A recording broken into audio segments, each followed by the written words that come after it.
Definitions. अब trigonometry से तुम बच्चे 10th में फेमिलियर हो, है ना। ट्रिग्नोमेट्री पढ़ी हुई, ऐसे तो तुमने ट्रिग्नोमेट्री मतलब वर्ड तो सुना होगा तुमने, नया नहीं है तुम्हारा। तो तुम इसको में से डिफाइन करते हैं। जैसे ट्रिग्नो मीन्स, इसका मतलब होता है जैसे ट्राइंगल। मेट्री मीन्स मेज़र, मेज़र करना होता है। ज्योमेट्री, अच्छा वो तुम थोड़ा सा इससे कंफ्यूज हो रही हो, ये थोड़ा बोन है। ये कुछ और भी कई भाषाएं हैं, उसमें थोड़ा और अलग ढंग से भी किया जाता है। लेकिन फ़िलहाल अगर अभी हम अपने इसमें अकॉर्डिंग, ये ग्रीक वर्ड्स हैं, ये इंडिया के हैं नहीं एक्चुअली में, तो उसमें अगर हम देखते हैं तो उसमें ट्रिगोन का मतलब ट्राइंगल है और मेट्रिक का मतलब मेज़र, नापना। तो मतलब किसी भी ट्राइंगल की साइड्स, और ट्राइंगल में क्या होता है हमारा, 3 साइड्स होती हैं, 3 एंगल्स होते हैं, यानी किसी भी ट्राइंगल के मेज़रमेंट ऑफ मतलब sides and angles of triangle, मतलब इसमें सारा एक तरह से हमारा एंगल या साइड को लेकर के ही पूरा जो हमारी ट्रिग्नोमेट्री है यही इसी पर ही रहती है। एक चीज़ और भी थी, वो पूरी ट्रिग्नोमेट्री हमारी पूरी राइट ट्राइंगल पर थी, सारा हमारा वो राइट ट्राइंगल, क्योंकि उसमें परपेंडिकुलर बेस हाइपोटेन्यूज जो लेते हैं वो किसी राइट ट्राइंगल में हो सकता है। तो ये हमारा मतलब फ़िलहाल हमने इसको ऐसे डिफ़ाइन किया हुआ है। अब जैसे ट्रिग्नोमेट्री, अब एक्चुअली में सबसे पहले जैसे अगर हम अब इसमें एंगल की बात कर रहे हैं, साइड में तो इतनी कोई कन्फ्यूज़न नहीं है। अब जैसे एंगल की बात करेंगे तो एंगल से अब हमारा क्या मतलब होता है कि एक तरह से हम ये कोई भी 2 लाइंस के जो बीच वाला पोर्शन है इसको हम एंगल बोल देते हैं। मतलब इट्स अ इंक्लिनेशन। इंक्लिनेशन का मतलब होता है जो झुकाव है, जैसे एक लाइन का दूसरे के साथ कितना झुकाव है, उस चीज़ को हम क्या बोल देते हैं, एंगल बोल देते हैं। अब जैसे ये चीज़ हमारी थोड़ी सी चेंज होती रहती है तो वही एंगल ही है, ये ऐसे चेंज होता है। एक होता है हमारा पॉजिटिव डायरेक्शन में, एक होता है नेगेटिव में। पॉजिटिव कब बनता है, जब हम ऐसे चलते हैं एंटी क्लॉकवाइज, तो क्लॉक तो ऐसे चलती है अपनी, जब एंटी क्लॉकवाइज होता है, क्योंकि अब ये जो हमारा एंगल होगा, जैसे भी कुछ भी है 45 है या 60 के आसपास जो भी होगा, तब होता है पॉजिटिव एंगल, ये पॉजिटिव एंगल है। और जब क्लॉकवाइज होता है, क्लॉक में क्या होता है हमारा, इस तरफ, इस तरफ क्लॉक हमारी ऐसे राइट में चलती है, तो जब ऐसे वाला ये वाला जो एंगल है तब ये हमारा हो जाता है, जब क्लॉकवाइज है तो नेगेटिव डायरेक्शन में एंगल लगता है, ये नेगेटिव एंगल है, ठीक है। अच्छा, अब ये हमारे ये जो मेज़र करने के हमारे ऐसे 3 सिस्टम हैं। जनरली अभी तक अब हम लोग तो वैसे डिग्री की बात करते हैं, तुमने जो बच्चों ने अभी तक समझा हुआ है तुम ऐसे डिग्री में करते हो, लेकिन ऐसे भी इसके 3 सिस्टम है हमारे पास कि कैसे कैसे हम एंगल को नापते हैं। मतलब कुछ सिस्टम हमारे पुराने टाइप के हैं, उनको हम एक बार स्टडी कर लेते हैं, लेकिन आएंगे हम अपने उसके बाद भी जो आ जाएंगे वो हमारा रहेगा, क्योंकि उसके बाद जो भी अभी आगे आगे हायर क्लासेस आएंगी, पाई में भी आ जाता है एंगल, हमारा पाई में भी आएगा। लेकिन जनरली हम ज़्यादा एंगल को अपने डिग्री की टर्म में लेते हैं। छोटी क्लास में भी बनाते हैं कि angle is measured in degree में लेते हैं। अब जैसे हमारे पहले 4 क्वाड्रेंट्स होती है, अब ये 4 क्वाड्रेंट में हमारा एंगल कैसे कैसे होगा, इधर ये हमारे फर्स्ट क्वाड्रेंट होता है, ये वाला हमारा सेकंड क्वाड्रेंट, और ये वाला थर्ड, और ये फोर्थ। अब जैसे अगर हमारा फर्स्ट क्वाड्रेंट में हम एंगल की बात करें, हाँ, तो जैसे ये वाला एंगल है, ये हमारा हो गया फर्स्ट क्वाड्रेंट में, ये पॉजिटिव वाला हो गया। और अगर हमारा सेकंड क्वाड्रेंट में एंगल है तो हमारा कैसे बनेगा, जैसे हमने सेकंड क्वाड्रेंट में आना, लेना हमने एक्स एक्सिस के साथ ही होता है, मतलब स्टार्टिंग हमारी हमेशा बेस लाइन हमारी यही रहेगी। अब जैसे मान लो ये वाला अपना लाइन आ रही है, तो ये इतना हमारा, अब ये एंगल इन सेकंड क्वाड्रेंट है, तो फर्स्ट क्वाड्रेंट में था, ये एंगल इन सेकंड क्वाड्रेंट। अगर हम थर्ड क्वाड्रेंट की बात करेंगे तो कहाँ आएगा वो एंगल, ये इधर आ जाएगा। लेना हमने कहाँ से है, यहाँ एक्स एक्सिस है, क्योंकि बेस लाइन एंगल को नीचे वाली एक लाइन तो चाहिए ही चाहिए। एंगल हमारा ऐसे है हमेशा 2 लाइन्स के बीच है, तो नीचे तो कोई लाइन चाहिए चाहिए। अब अगर ऐसे हवा में तो जाएगा नहीं, तो इसको ये वाली एक बेस लाइन हमने ये लेनी ही लेनी है। ये हो जाता है एंगल हमारा थर्ड क्वाड्रेंट में। और अगर हमने फोर्थ क्वाड्रेंट में लेना है तो दैट मीन्स हम यहाँ पहुँच गए, ठीक है।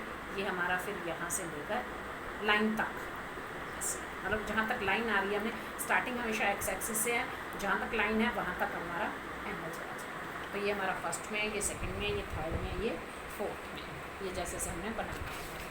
फिर अब हमारे ये 3 सिस्टम है एंगल को मेज़र करने का। मेजरमेंट ऑफ एन एंगल, ये 3 सिस्टम है हमारे। एक है सेक्साडेसिमल, या इसको इंग्लिश, क्योंकि ऐसा तो है नहीं कि पढ़ाई सिर्फ हमारा कंट्री करता है, इंडिया करता है, सारी कंट्रीज़ में पढ़ाई तो चलती है, तो उनमें भी कनेक्शन रहता है। जैसे जो वहाँ के जो कंट्रीज़ वाले हैं वो शायद इस चीज़ को ज़्यादा फॉलो करते हैं, इस वाले सिस्टम को ज़्यादा फॉलो करते हैं, इसलिए हमें समझाएंगे ये ज़रूर कि ये वाला भी एक सिस्टम होता है। वैसे इसमें भी ये डिग्री तक ही आएंगे, मतलब डिग्री भी उसके बाद और डिवाइड हो जाती है। हम थोड़ा इस चीज़ को कम यूज़ करते हैं, हमारा जनरली एंगल एक डिग्री तक रहता है। लेकिन अभी जब और आगे चलोगे, एक्चुअली में एंगल क्या है, 90 डिग्री तो हम उसकी एक एग्जैक्ट वैल्यू लेते हैं, लेकिन होने को तो 90 से कम भी हो सकता है, 75 भी है, 76 भी है, 89 भी है, ऐसे 90 से ऊपर भी हो सकता है। तो ऐसे फिर डिग्री को और आगे बांट देते हैं, फिर आगे और आगे बांट देते हैं, तो वो इस चीज़ का हम यूज़ कम करते हैं, जनरली हम डिग्री तक रह जाते हैं। तो पहला है हमारा सेक्साडेसिमल सिस्टम। इसमें क्या होता है, हमारा जो एक राइट एंगल है इसको 90 डिग्री लेते हैं। ये तुम्हें पता भी है बच्चों को, ये चीज़ कोई नई नहीं है, 90 डिग्री। लेकिन उसके बाद फिर जो डिग्री है वो और आगे डिवाइड होगी। जो 1 डिग्री है वो 60 मिनट्स में डिवाइड हो जाती है, मतलब डिग्री से फिर छोटा यूनिट क्या हो जाता है हमारा, मिनट हो जाता है। तो ये भी हमने थोड़ा सा किया ही हुआ है, मिनट भी अपने को पता ही है कि हम ऐसे 60 मिनट्स लेते ही अपने क्लॉक में आता ही है हमारा। फिर ऐसे हम 1 मिनट में क्या लेते हैं, 60 सेकेंड्स लेते हैं। तो ये भी ऐसे तो तुमने हमें पता ही है हमें। अब डिग्री को तो हम ऐसे लिख देते हैं, ये ऊपर हमारा सिंबल होता है। मिनट को कैसे लिखते हैं, जैसे 60 मिनट्स है, इसके ऊपर 1 डैश होता है, 1 डैश, और सेकेंड्स के लिए डबल डैश हो जाता है। ये 60, ये डबल डैश, ये 60 सेकेंड्स हो जाएगा। ये तो होता है हमारा सेक्साडेसिमल, मतलब पहले एंगल डिग्री में होता है, डिग्री से छोटा यूनिट मिनट में आ जाता है, मिनट से छोटा यूनिट सेकेंड्स में आ जाता है। फिर हमारा नेक्स्ट सिस्टम है सेंटासिमल। एक है सेक्साडेसिमल और इंग्लिश, मतलब ये इंग्लिश और फ्रेंच, जैसे अपनी जो इंग्लिश है वो भी ऐसे हमारे 2 उसमें होती है ना, एक हमारा इंग्लिश वाला आ जाता है, एक हमारा इंडिया वाला प्रोनाउंसिएशन होती है। ऐसे ही जो हमारा मैथ्स है ये भी ऐसे कुछ उनके वाला है, कुछ हमारे वाला है। तो ऐसे जो दूसरा सिस्टम है वो है सेंटासिमल और द फ्रेंच, ये फिर साथ इसको फ्रेंच वाला है, सेंटासिमल और फ्रेंच। इसका थोड़ा सा हमारा कम यूज़ होगा, इतना मतलब बस ये थोड़ा सा भी फर्स्ट एक्सरसाइज में करके हम इसको ब्रेक दे देंगे। बस नॉलेज होनी चाहिए कि ये भी कहीं ऑल ओवर वर्ल्ड में एंगल को ऐसे देखा जा रहा है। हमारा यूज़ ज़्यादा इसी का ही है, सेंटासिमल और फ्रेंच। ये क्या होता है हमारा, बेसिक तो 1 राइट एंगल ही लिया जाता है, इसमें भी 1 राइट एंगल है, इसमें भी 1 राइट एंगल है। तो यहाँ लेकिन जो हमारा 1 राइट एंगल होता है वो बन जाता है 100 ग्रेड्स के इक्वल। ये ग्रेड्स का सिंबल होता है इनका, ऊपर ये सी डाल देते हैं, जी ग्रेड्स मीन्स ये जी डाल देते हैं, 100 ग्रेड्स। फिर ग्रेड ये आगे फिर वही है, मिनट और सेकेंड ही होता है। क्या होता है, बस ये नेम है। अब जैसे आप तो यूँ बोले कि राइट भी क्या होता है, अब हमें राइट हम नहीं पूछा हमने, क्योंकि हम इससे फैमिलियर, अपने को पता है राइट एंगल से हम ऑटोमेटिकली इतने फैमिलियर हो चुके हैं। एक्चुअली में तो राइट भी कोई तो नेम ही है, लिखने को राइट को भी WRIT भी लिखते हैं, RIGHT भी लिखते हैं, किसी का राइट ब्रदर्स भी थे वो। लेकिन वहाँ हम सेटिस्फाई हो गई हैं, हमें लगता है कि 1 राइट एंगल से हमें अंडरस्टैंडिंग बन गई हमारे दिमाग में कि 90 डिग्री जो है वो 1 राइट एंगल है। ऐसे ही ये वाली जो ये तभी मैं कह रही हूँ ना, ये फ्रेंच सिस्टम का है, ये फ्रेंच सिस्टम है।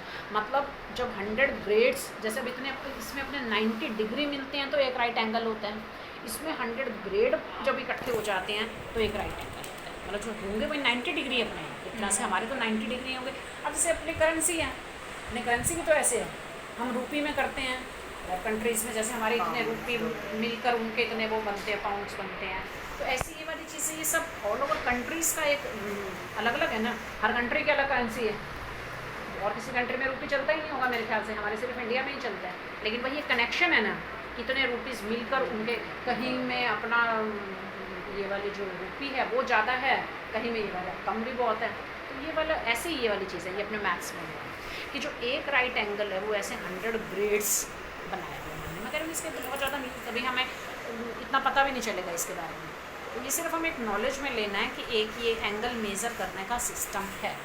हम अपने इंडिया वाले में ही रहेंगे ना, हमारा तो इंडिया का ये सिस्टम है, हमारा ज़्यादा यही चलेगा। या एक और थोड़ा सा एक और आएगा, रेडियन वाला आएगा, वो भी थोड़ा बहुत ही करके हम लोग ब्रेक दे देंगे। अपने यही चीज़ें हैं, बस ये फर्स्ट एक्सरसाइज में थोड़ी सी एक बार नॉलेज देते हैं। फिर 1 ग्रेड इज़ इक्वल टू 100। अब ये मिनट पे ही आए हैं, देखो अब यहाँ इनको कोई इनकी भी और हमारी चीज़ मैच कर देगी। हाँ, लेकिन वहाँ इनका 60 था और यहाँ हमारी ये इनका 100 था। यूनिट्स का फ़र्क है, नेमिंग सेम है बट यूनिट्स में चेंज है। तो एक ग्रेड जो है वो 100 मिनट्स, मिनट का फिर वही सिंबल है, और 1 मिनट, ये सारा 100 ही है, इसमें सारा 100 है। और जो 1 मिनट है वो आ जाएगा हमारा 100 सेकेंड्स के, ये सेकेंड्स। तो इसको अगर मतलब हम क्वेश्चन उठा, दैट्स वेरी गुड, लेकिन ये हो जाता है कि अब कुछ चीज़ें हम फिक्स कर देते हैं। अब मनी है, उसको भी तो उन्होंने हमारा रूपी बना दिया, उनका पॉइंट बना दिया, तो ठीक है, एक जो यूज़ की चीज़ें होती हैं उसको कोई एक नेमिंग तो उनको देनी पड़ती है। तो ऐसे ही बस ये हो गया कि 100 ग्रेड जो हो सकता है हम वहाँ जाएँ, अगर फ्रेंच में अगर हम ऐसे किसी मैथ्स को पढ़ें तो वो इस चीज़ को आगे बढ़ा रहे हैं, वहाँ पे इस चीज़ पर पूरी आगे एक्सप्लेनेशन चलेगी। जैसे हम जनरली अपने एंगल के लिए डिग्री की बात करते हैं, वो यहाँ ग्रेड की बात करते हैं। अगर हम वहाँ की स्टडी को देखेंगे, ऑब्जर्व करेंगे, तो मोस्ट प्रॉब्ली, वैसे मेरे को इतना नहीं पता, लेकिन मेरी अपनी कॉमन सेंस ही कहती है कि वहाँ फिर ऐसा चल रहा होगा, वहाँ जो एंगल है वो ऐसे ग्रेड पे आ रहा होगा। हम ग्रेड ग्रुप पे वो रास्ता ही नहीं रखते, हम तो सिर्फ अभी पढ़ रहे हैं। तो ये सब हमारा अपना अपना कंट्रीज़ के अकॉर्डिंग कुछ काम डिवाइड हुआ है। फिर थर्ड है हमारा सर्कुलर सिस्टम, और इसको बोल देते हैं रेडियन मेजर, रेडियन। अब जैसे सर्कुलर, ये नाम से क्लियर है, सर्कुलर का मतलब कोई राउंड चीज़ से बनेगा, सर्कल, सर्कल ही अपना राउंड होते हैं। तो ये वो आर्क, जैसे कोई भी अगर एक आर्क है, अगर उसकी जो लेंथ है वो रेडियस के ही इक्वल आ जाए, जैसे रेडियस अपने कहाँ से कहाँ तक होगी, ये रेडियस है, सेंटर से from centre to any point on the circle, ये भी हमारा रेडियस होगा। और अगर ये भी रेडियस के इक्वल आ जाए, मतलब जो लेंथ ऑफ आर्क है अगर वो भी रेडियस के ही इक्वल हो जाए, और वो जो ये एंगल यहाँ बनाती है, सब नहीं होंगी, सिर्फ वो आर्क जो रेडियस के इक्वल है, the angle of subtended by an arc of length which is equal to the radius, वो जो रेडियस ही जो ये एंगल बनाती है, इसको हम बोलते हैं फिर 1 रेडियन। मतलब ये सर्कुलर में हमारा क्या हो जाता है, the radian is an angle subtended at the centre, ये हमेशा सेंटर पर बनेगा, सर्कल के सेंटर पर ही बनेगा, at the centre of a circle by an arc, ये आर्क से whose length is equal to the radius of the circle, 1 radian is denoted as, इसको हम ये 1c कह देते हैं, क्योंकि वो नोटेशंस हमें देनी पड़ती हैं, बार बार बड़ा वर्ड नहीं लिखते हैं। ये 1c मतलब ये 1 रेडियन। रेडियन को तुमने ऐसे समझना है, ये एक सर्कुलर सिस्टम में है। सर्कुलर सिस्टम दैट मीन्स एक सर्कल पे आएगा, और वो लेंथ ऑफ आर्क जो रेडियस की ही इक्वल होगी, वो जो सेंटर पर एंगल बनाएगी उसको हम क्या बोलते हैं, 1 रेडियन। एंगल को बोलते हैं, एंगल एक्चुअली में तो एंगल है। अगर हम अपने इंडिया और उसमें आएंगे तो ये कितने डिग्री का एंगल है, वहाँ ये बात करें कितने डिग्री का तो होगा ही होगा, ये 60 का होगा, 90 का होगा, वो तो जितने रेडियस पे डिपेंड करता है, अभी रेडियस कितनी है उस अकॉर्डिंग से ये वाला डिस्टेंस बनेगा अपना। ऐसे अगर रेडियस मान लो थोड़ी ज़्यादा इस ढंग से आ गया तो वो 90 डिग्री का भी बन जाएगा, तो उसमें उस केस में वो जो रेडियन है वो 1 डिग्री 90 डिग्री हो जाएगा, तो वो इस पर डिपेंड करेगा कि हमारी रेडियस कितनी है। लेकिन रेडियन हमेशा सर्कुलर उसमें है, और उस लेंथ ऑफ आर्क से जिसका जो लेंथ है वो रेडियस की, जिसकी length of arc is equal to the radius of the circle. तो ये भी हमारे ये 3 सिस्टम है। अब एक छोटे छोटे थोड़े से रिजल्ट्स हैं हमारे, कि जो एक रेडियन है, जैसे एक रेडियन, अभी हम ये प्रूव कर रहे हैं, ये कोई भी एक कांस्टेंट एंगल आएगा। कांस्टेंट मतलब कोई भी अब कितने भी डिग्री का कोई एंगल आ जाएगा। तो अभी अब जैसे मैंने ये प्रूव कर लिया 2/π आ जाएगा। कांस्टेंट का मतलब होगा कि उसमें कोई ऐसे कोई वेरिएबल वगैरह नहीं आएगा, कुछ r है या l है वो चीज़ नहीं आएगी, कुछ भी एंगल 3 राइट एंगल आ गया, 2 राइट एंगल आ गया, समथिंग अपॉन में आ गया, कुछ भी ऐसी वाली कोई वैल्यू आ जाएगी। तो ये सबसे पहले अभी हमारा, वैसे तो इसके प्रूफ की इतनी नहीं है ज़रूर, लेकिन 2 मिनट का हो जाएगा, कि एक जो रेडियन है, radian is a constant angle. अब रेडियन के लिए दैट मीन्स इसी फिगर पे आ जाता है। रेडियन का मतलब ही होता है, ये अपने बनानी ही बनानी। ये आर है, ये भी आर है, ये भी थ्योरम है कोई? थ्योरम जैसे ही कहना। एक इसकी इम्पॉर्टेंट एक छोटी सी और आगे आएगी, ये छोटी सी बस। ये एक रेडियन है, ठीक है, इसको कुछ भी हम नेम दे देते हैं, ए को बी। अब थोड़ा सा हमने और कंस्ट्रक्शन जैसे कर रहे हैं कि इसको अगर हम थोड़ा सा प्रोड्यूस कर देते हैं और इसको कुछ भी हमने नाम दे दिया ताकि आर्क हमारी ए बी सी बन जाए, ठीक है। फिर जैसे हमने एक रिलेशन हम अपने आप से ले रहे हैं कि ए ओ बी तो हमारा ये 1 रेडियन है, ये तो बाय डेफिनेशन है। जब भी ये रेडियस होगा और उससे जो सेंटर पर एंगल बनेगा वो रेडियम होएगा। रेडियम नहीं, एम नहीं, एन की आवाज़ है। रेडियम कुछ और चीज़ होती है। 1 रेडियन, इसको तो हम बाय डेफिनेशन कह देते हैं, बाय डेफिनेशन, ठीक है। अच्छा, आर्क ए बी सी बताओ तो मेरे को, मैं क्या लूँ? बड़ी कॉमन सेंस ही है, सिंपल सी चीज़ सेमी सर्कल। शाबाश शाबाश, ये सेमी सर्कल। तो पूरा सर्कल की लेंथ होती है अपने 2 पाई आर, तो सेमी की क्या हो जाएगी? AOC लिख दिया आपने। हाँ, तो AOC भी कर दो, वही एक बात है। AOC या ABC बात एक ही होगी ना। ये भी पूरा ये सेमी सर्कल ही आएगा, ये भी पूरा सेमी सर्कल ही आएगा। तो AOC ये आधा सर्कल हो जाएगा, आधे सर्कल की लेंथ, यानी पूरे की 2 पाई आ रहा है तो ये पाई आ जाएगा। अब एक छोटा सा रिजल्ट है, यहाँ अगर उसको कॉमन सेंस से ले, ये होगा ही होगा कि जैसे मैं ये ले रही हूँ angle AOB upon angle AOC, मतलब कोई भी जो एंगल बनेगा वो अपनी कॉरेस्पॉन्डिंग आर्क के प्रोपोर्शनल होगा। मतलब जैसे जो AOB एंगल है वो किस आर्क से बन रहा है? AOB बन रहा है ABC से। AB आर्क, आर्क मतलब AB आर्क से ये वाला एंगल बना ना, तो इसको हम ऐसे लिख सकते हैं, ये AB आर्क ये कॉरेस्पॉन्डिंग आएगा, और AOC आर्क ये ऐसे ABC आर्क से बना हुआ है। ये जो ABC आर्क है ये इसके कॉरेस्पॉन्डिंग है। अब AOB एंगल को हम लिख सकते हैं 1 रेडियन, ये तो बाय डेफिनेशन है ही है 1 रेडियन। और एंगल AOC को हम क्या लिख सकते हैं? अगर हम एंगल के टर्म में लिखना चाहें तो ये 2 राइट एंगल्स आ जाएगा, मतलब 180 डिग्री हो गया ना, ये आधा सर्कल हो गया। ये जैसे ये वाला एंगल है, ये वाला कितने डिग्री का होगा? 180 डिग्री का होगा। 180 डिग्री से हमारा क्या मतलब है? 2 राइट एंगल हो गया, तो इसको हम ऐसे लिख सकते हैं 2 राइट एंगल्स। और AB जो लेंथ ऑफ आर्क है वो है R, और ABC को हम क्या लिख सकते हैं? पाई आर लिखेंगे, वो सेम ही है AOC, यहाँ वो एक ही बात है, R से R R से R। तो यानी कि ये आ जाएगा 1 radian is equal to 2 right angles upon pi. तो 1 radian is equal to 2 upon pi right angles, मतलब अभी एक कांस्टेंट है वैसे। बस इसमें ये कांस्टेंट का मतलब ये होता है जैसे वेरिएबल क्या होते हैं हमारे A to Z ये सारे वेरिएबल्स, वो वैसे तो कोई वैल्यू नहीं आई ना। अब जैसे इसमें पाई की ये वैल्यू डाल दें हम,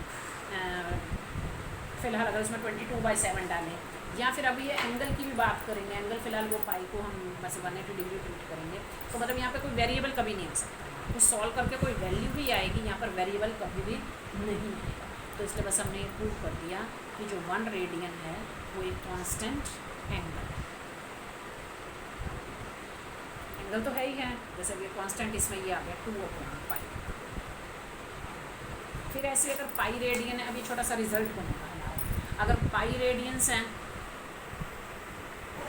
जैसे 1 रेडियन इज इक्वल टू ये 2 अपॉन पाई राइट एंगल्स था, तो पाई रेडियन के लिए क्या करें? इसको मल्टीप्लाई कर दें, 2 right angles upon pi into pi, तो ये कट हो जाएगा। यानी जो पाई रेडियंस हैं हमारे 2 राइट एंगल, और 2 राइट एंगल को हम 180 डिग्री लिख सकते हैं। मतलब एक छोटा सा हमने एक रिजल्ट निकाल लिया, जो पाई रेडियन है वो 180 डिग्री के इक्वल, मतलब जो हमारा 180 डिग्री जब हम बोला करेंगे तो रेडियन के सेंस में हम उसको पाई बोलेंगे। मतलब वही मैं कह रही हूँ, पाई को हम जैसे ट्राइंगल में होता है ना, A + B + C = 180 डिग्री, उस 180 डिग्री को हम पाई भी लिखा करेंगे। इन्होंने तो किया, आपने वो पहले वाला चैप्टर किया था, उसमें पाई के टर्म में हम एंगल लेकर आए थे ना, ये तो यही चीज़ ही है। अब जैसे छोटे से हम ऐसे टेबल बनाते हैं कि जैसे अगर हमारे पास ये बीच में 180 डिग्री है तो उसके टर्म्स में हम एंगल कैसे लिखते हैं? जैसे इधर कर दें डिग्री और इधर कर दें रेडियंस,